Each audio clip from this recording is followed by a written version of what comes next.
I worked I worked as a bike courier for pretty much 2 months now, even 2.5. Here are the results. First of all, why did I even do this?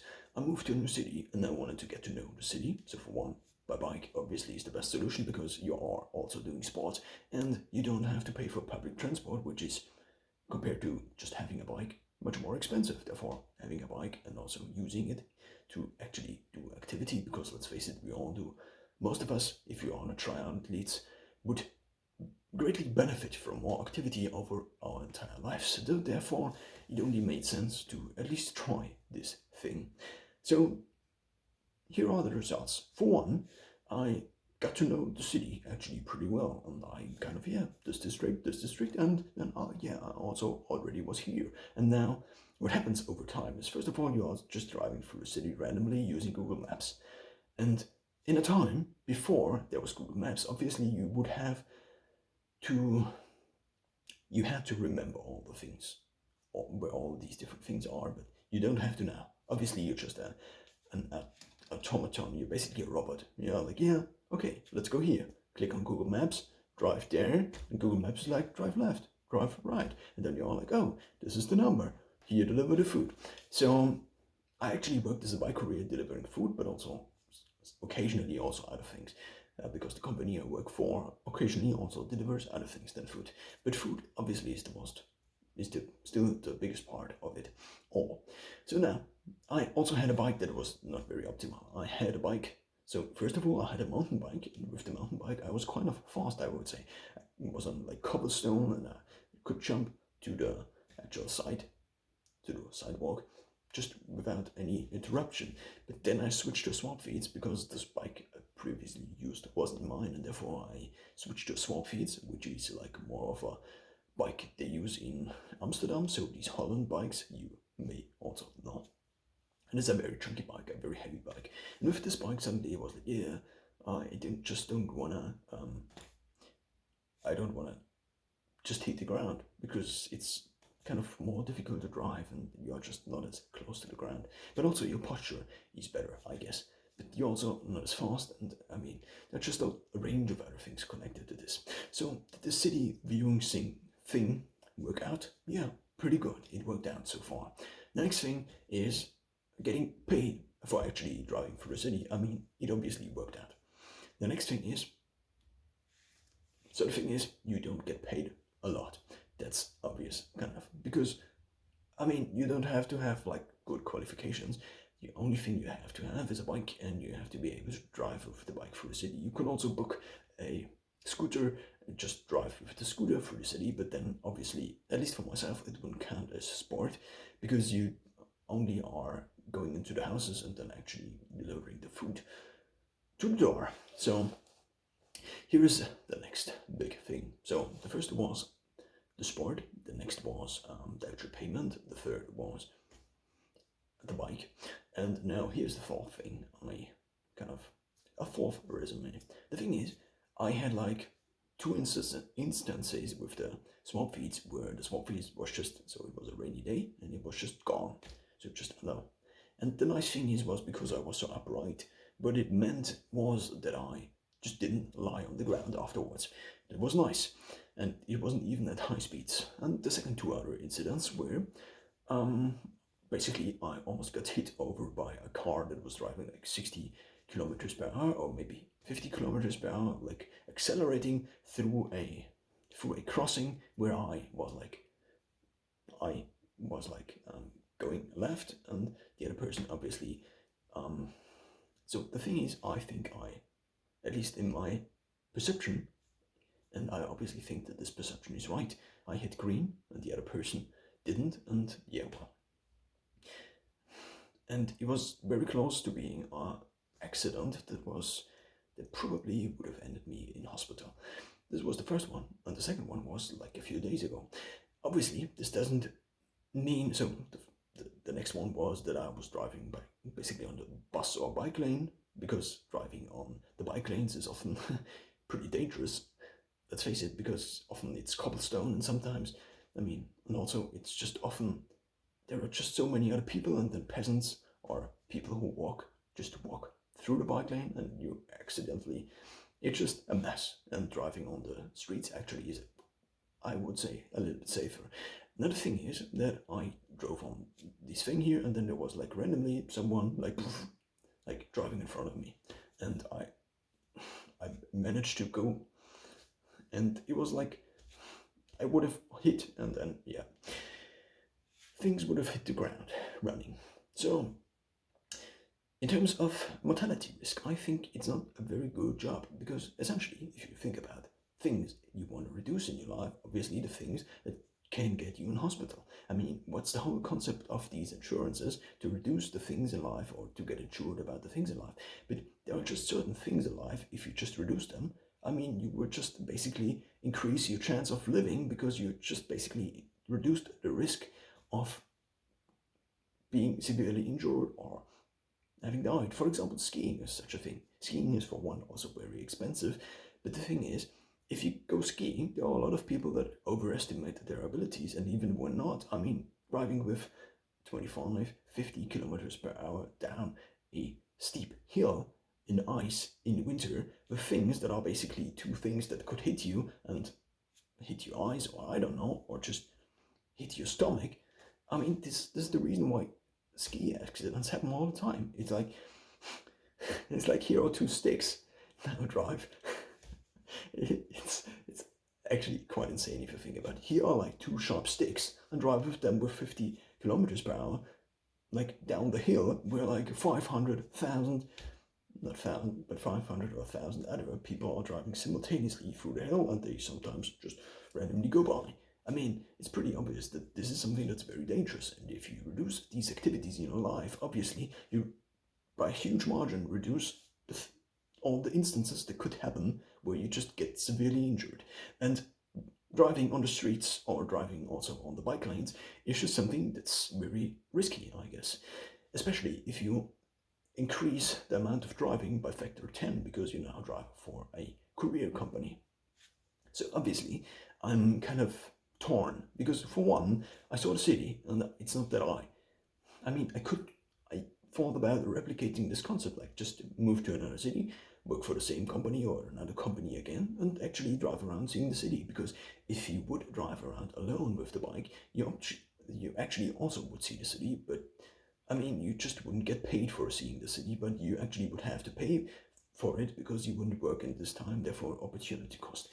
So now, obviously, the big question is, what should I do? I'm not quite sure about it. I think I will at least do it for a little longer, but the thing is, eventually, so this is the fourth aspect, danger. The next thing is, you actually have to have a phone and also a bike, and so on both of these things, you just, obviously there's also the sport aspect. I mean, you just have more cardio in your life, which is pretty beneficiary, I would say, for a lot of things. I don't even want to go into the health aspect too much, it's just sport, I guess. So now, I mean, obviously, if you are very sporty, then you also can drive this into insanity and just drive very fast on the road, and also go up on the staircases very fast. Basically mountain climbing in a city. Now, and obviously these are like huge workouts, the huge workouts of the week, and this is something I didn't do before, because I don't have like 4 hours to just randomly go around with the bike. I could like do 1 hour where I tried as hard as I can, and then I just not quit the sport, but that's done for the day, and then go on, do something else. Now it's kind of different, because I get paid, I can also view the city, and you just have these multiple reasons for this. So now, there is a final aspect, and the final aspect is this. Actually, first of all, the bike broke down. The first bike I used broke down, and it was like 100 euros worth of repair that I had to put into this bike to actually be drivable again. Because the gear there were different things connected to this, but essentially this took 100 bucks off of the money I made as a courier.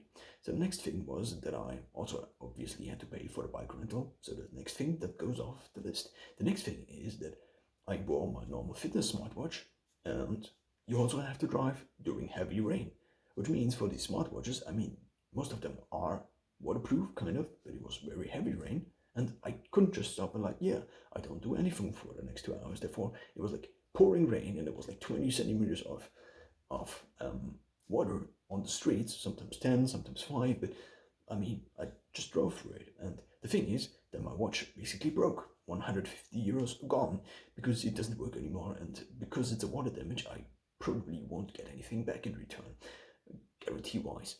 The next thing is, then my phone also had the same treatment, and since then, my SIM card is rejected all the time. So therefore, I just had to buy another phone because, I mean, there were also other things. The other thing is that your battery of your phone actually, I mean, you just use it very extremely. This means you probably have to get a phone like far earlier if you, I mean, most of phones these days don't have swappable batteries. Swappable batteries. Therefore, you cannot just swap your battery whenever your battery is kind of down. Not down, but actually is not on a good level anymore where you actually can use the phone properly. This means I had like overheating issues with my phone when I started working for Walt, like constantly. And then you also constantly have to charge it. I mean, I kind of sidelined this issue by getting phone cases with chargers, so basically power banks that you can connect to the phone and then they charge whenever you press the button in the back. That's basically what these are for, and these are very nice, but they only exist for certain types of phones, for very popular phones where there obviously is also a demand. So now, and before this, I just connected the charger all the time and deconnected the charger and connected the charger again. And this obviously, I mean, I did recordings before, like music recordings and also these recordings, and I used my phone as a main recording device. And now, because I just constantly plugged I had like 2 cables that were like dead after it because the connection was just unstable, but also the port was unstable. It just became more unstable, and I recorded for an hour, and then I just didn't have any audio because it wasn't connected. So this is just one part, obviously, but eventually this led to me having to invest another $500 into getting a new phone. So out of the money I made, which is basically a little bit over 1,000, like I only work like a few hours a week, and if I reduce like the 100 of the bike repair, if I reduce I mean, it's obviously a very nice job. This is no question about it. You get into the restaurants, you also get to know all these restaurants, you get to know what they offer, you also get to know the people you work with, and you also drive around the streets and you're like, hey, another Courier, hey, another Courier, hey, another Courier, hey. Obviously, this just works all the time, but the thing is that if you take the things I earned, if you take the time, I mean, there's also, obviously, I tried at least to not do more hours than I would also be then I would also drive if I just would see the sport. So not to go like 40 hours a week just doing sport. This is just another thing. But I also could use the time, like I could just do like 1 hour of sport on these days. So these basically are my sport days. So basically I have 3 days a week where I do workouts, normal workouts, or fitness, and on these other days, the other 4 days, I can do like endurance work or anything I want, and these are these days. So these are the days I worked. So I work like 3 days a week, or basically 2 4-hour shifts and 1 2-hour shift. And now I was thinking about increasing it to like 4 hour, 4 hour, 4 hour. Why? Because as a career, it depends on the company you work for. But what you usually do is you start out at a certain point, and then I go to the first restaurant, then I bring the food or the delivery to the first customer, and then you end up somewhere else. And this is also why it's so great for actually getting to know a city, because then you're somewhere else and you just get the closest next delivery task. So therefore you just go around the city because you're basically always, I mean, if you are at a customer, obviously you are not in starting point of before getting to the restaurant you actually got to for this delivery, and therefore you just go around the city, which is pretty fun, I guess, for actually viewing the city. But now if you only have a 2-hour shift, this means you start out at a certain point, at your starting point, then you do 2 hours, and you end up like 10 kilometers somewhere else, and then you drive 50 minutes back, and you still have to shower, and you also have to change. That means if you work for 2 hours, you essentially have to do like 3 hours. I mean, obviously, you have to also commute to many other workplaces, but it's much rather, it's not like I view this as traditional work. So, and also, I mean, commuting is also just part of the work day, I guess. So therefore, you just should count it in. If you do not like 1 hour of reading, would you actually also use your primary time for? Primary time as the thing you do during this time, and not like a secondary activity you also do. Now, what is the conclusion? The conclusion is that, for one, every time it rains, you basically have to put your phone out there, even though it is waterproof. I mean, it's a risk. It's a risk of not having a phone, having to switch a phone, which for me takes probably somewhere around 10, 20 hours, and also just the mental drain of, yeah, what do I do now? Because if you don't have a phone or you don't have a notebook and you actually want to switch these devices, the only thing you can kind of do is to get both devices, and then, which also means you have to have like a certain amount of cash on your accounts in order for you to be able to have these devices at the same time. Because let's face it, you cannot really invest this, because every time you need it, you just have to have it there. You have to be liquid in this when it comes to these things. So therefore, then you have to switch your phones, which I am currently doing because the phone kind of broke, and I think I would still use the original phone, and I wouldn't have ordered the other phone if it didn't break during the shift. So breaking during, and also the battery just drained so much that I basically cannot almost not use it as a normal phone anymore. Now, if I reduce the risk of, or if I take the amount of money I earned, and also the benefit of the viewing, also the benefit of just getting out there. I mean, obviously, sometimes if you do like a job that's on the computer all the time, and it's also nice to get out there, like, yeah, just drive randomly through the city. And you also have a reason. It's not like you just talk to random people, but it's like, yeah, hi, I got this delivery, and therefore you have a reason to talk to these people or to get into all these houses, which is also very interesting. But the thing is, if I take the amount of money I earned, and if I just view it as a job, then I deduce basically the 100 euros of repair, and I also have to supply my own bike, at least at this company, and getting an e-bike wouldn't really make sense.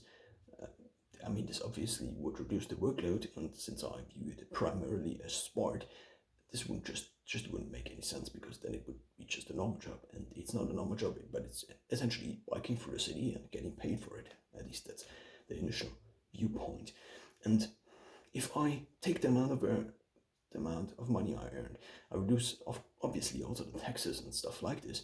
I deduce what I have to pay for bikes on an average, also the $100 bike repair or 100 euros bike repair. If I deduce that I had to get a phone, then I mean there's a phone, then I just had to buy another smartwatch because the other one was broken. Then basically, if you think about taxes and if you think about salary, then eventually if you come to a certain point, you can even, so the rules of thumb are either 1/3 if you are earning like a little bit more, and 1/2 if you are within a European country, the tax is very high. And then you can basically split the money, and you only get half of the money, and the other one goes to social security and stuff like this. Taxes, social security, also disability insurance and stuff like this. So if I deduce all these things, then there's basically like 20% of the money left over.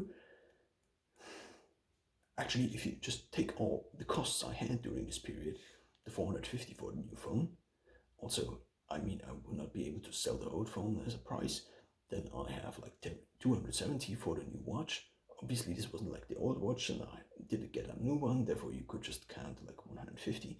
Then we're already at 600. Then we take the 100 in bike repair. Then we take like the 20, between 20 to 100 for the bike. You either rent or you have to get on your own, or you buy used. It doesn't really matter. So then you already have like maybe 500, and then I mean, at this point it's just, and then you also have the risk that you could get run over by a car any point in time. I mean, I worked for 2 months, and there was like, I had like 2 incidents where I could have landed in hospital if things were like 1 second. Yeah, if I wouldn't have realized like 1 second before, then things would have gone, I guess, very differently. Therefore, the final resolution is that for myself, I don't really know right now, but maybe for you, it's not that it's the resolution could be. It's not as shiny as it seems, obviously, but the initial promise was to view the city, which I did, and I mean, I wouldn't have seen I would not have seen like 95% of the things I saw with not having had this job. Also, speaking is just something you do a lot, which is nice because you then also train yourself for speaking for these videos, for example. Then we have obviously all the costs. Then I mean you also just earn a little bit. I mean, if you take all the costs you have, then it's basically a wage of maybe 5 hours a month, €5 a month, not a month, but an hour, which is not very good, I guess. It's like it's not even minimum wage. Minimum wage, at least in Germany, is €10, and at least in the area where I live is €10. And this means, I mean, it obviously is not a high-paid job. Everyone can do it. But the thing is that I view this primarily as sport and also getting to know the city. But if I then reduce all the costs I had during this time, just caused by driving for this company, then I'm essentially left with like having worked for over this period, like anywhere from, I would say, 80 to 120 hours, and I obviously all I earned is basically, if I reduce all the costs, then it's like not even 400 or 300 or 200. So basically, I mean, you could kind of say you're working for free, which is something I guess you shouldn't really do. Yeah, but compared to having driven the same amount of kilometers on a bike and actually for viewing the city, then I mean, you also would have had the bike repairs. But in case of rain, for example, you just wouldn't have to drive, and then your phone wouldn't, your watch wouldn't have get the water damage. Obviously, there are waterproof cases out there, but you have to take out your phone eventually if you go into a restaurant. And I mean, waterproof is only waterproof until it rains, like heavy rain, heavy pouring rain, and then everything is like wet. And you put it in your pocket, and your pocket is wet, and everything is like soaking wet. And then obviously this also couldn't happen to you if you do it, and it couldn't happen for like 3 months until it happens. And so what's the final resolution? The resolution is, I mean, it's nice to be paid for biking, but also it's not like a real job. It's more like, yeah, I do this thing because I want to bike through the city. But eventually, if you saw the city already, of course, it also gets easier. Of course, you don't have to use navigation all the time, and there are benefits. And of course, if you change to a normal bike instead of using a small feet, things would be different. I guess. Another point I've, up to this point, forgot is that you also, if you drive so much, and you're not used to driving so much bike, and I wasn't, even though I drove almost everything in the city, even in the city where I lived before, I mean, you could just get like issues with your skeletal